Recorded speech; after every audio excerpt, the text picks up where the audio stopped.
Okay, ladies and gentlemen, the last example I want to do with you today, and it's the last absolute value limit that I want to do with you. Let's give you one that looks a little bit more interesting. Well, actually, I don't think it's any more interesting. Let's evaluate the limit as x approaches 2 from the left of x minus 2. Did you see what I almost did there? I almost put a -1 up here, which would have changed what this means completely, right? That would have been an exponent, and then that would have been a problem. So make sure that it's just the negative.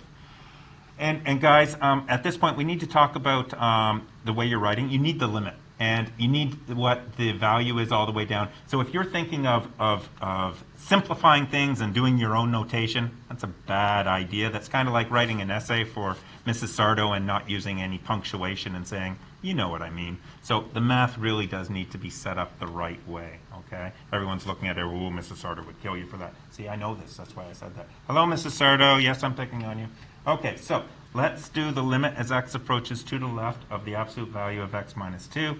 Now, this is an absolute value function. So now you have to think about the argument, the entire argument of what's inside.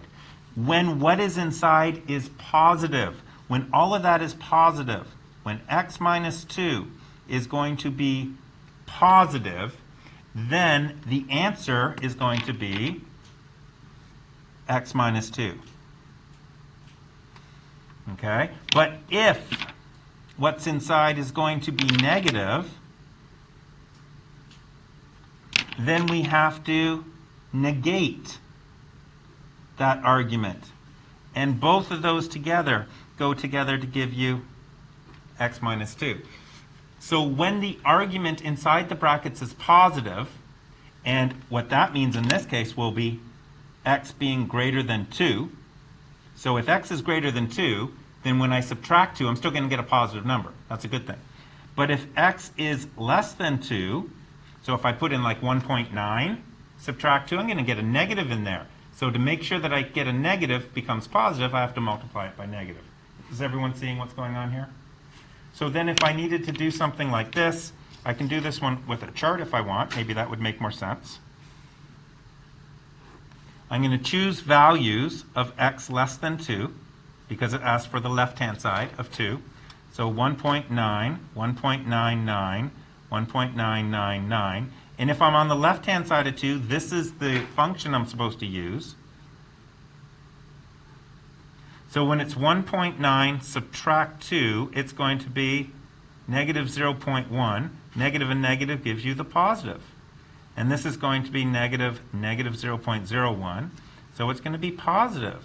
And this one, I think we can figure it out without having to do any math.